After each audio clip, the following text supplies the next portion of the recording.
Hi friends. तो आजकल देखिए, आप देख रहे हो बैंकों में बहुत ज़्यादा डिफॉल्ट हो रहे हैं और बैंकों से बहुत सारी प्रॉपर्टियों के ऑप्शन निकलते हैं। तो काफ़ी लोगों को बहुत सारा इंटरेस्ट आ रहा है बैंक ऑप्शन में। तो आज मैं इस वीडियो में बात करूंगा कि हमें बैंक के ऑप्शन प्रॉपर्टी लेनी चाहिए या नहीं लेनी चाहिए। तो देखिए, प्रॉपर्टी कोई भी खराब नहीं होती है, सारी प्रॉपर्टियाँ अच्छी होती हैं। लेकिन कभी भी आप कोई भी प्रॉपर्टी लेते हो, जैसे आप संभल कर लेते हैं, वैसे ही बैंक की ऑप्शन की प्रॉपर्टी भी आपको सोच समझ कर ही लेनी चाहिए। भाई, वो प्रॉपर्टी कोई विवादित तो नहीं है, उस पर कोई गवर्नमेंट के ड्यूज तो ज़्यादा बाकी नहीं है।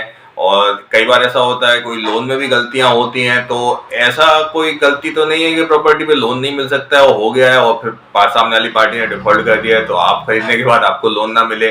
तो ये सारी बातें ध्यान रखनी चाहिए। कई बार क्या होता है, कोई पार्टी ऐसी भी होती है, झगड़ालू भी होती है।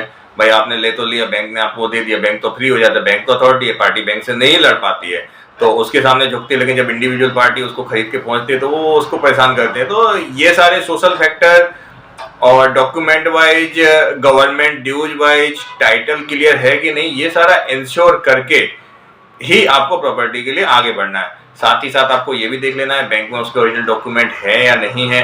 क्योंकि कई बार ऐसा होता है, ऑप्शन में खरीद लिया लेकिन बाद में पता चला बैंक में उसके डॉक्यूमेंट का कोई इशू है, बीच का कोई डॉक्यूमेंट नहीं है। तो ये डॉक्यूमेंट बनवाने में भी खर्चे आते हैं, क्योंकि तो बैंक ऑप्शन में जो होता है वो पूरा आपको पेमेंट करना पड़ता है, उसमें स्टैम्प ड्यूटी आती है।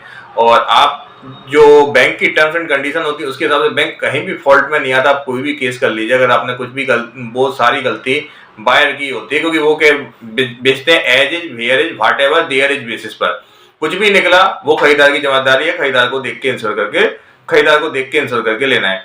तो ऑब्वियसली आप लीजिए, अगर आपके पैसे बच रहे हैं, कोई महंगी प्रॉपर्टी आपको सस्ते में मिल रही है तो आप खरीदिए, लेकिन थोड़ा सा कॉशियस होकर लीजिए। और कभी कोई आपका जो एडवोकेट है उसको भी आप एक बार बैंक से सेट ले जाके एक बार दिखा सकते हैं, जिससे आपको पता चल जाएगी प्रॉपर्टी डॉक्यूमेंट ओके है। और मैं शांतनु निगा, ex chief manager bank of Baroda, financial consultant. मैं भी सरफाइसी के रिलेटेड कंसल्टिंग देता हूं और बैंक ऑप्शन की प्रॉपर्टी में मैं भी डील करता हूं। तो कभी भी आपको ऐसा डील करना है तो आप मुझे भी कांटेक्ट कर सकते हैं। और ऐसे नॉलेज वीडियो मेरे आते रहते हैं, तो आप उनके लिए मेरे चैनल को फॉलो करिए। Thank you.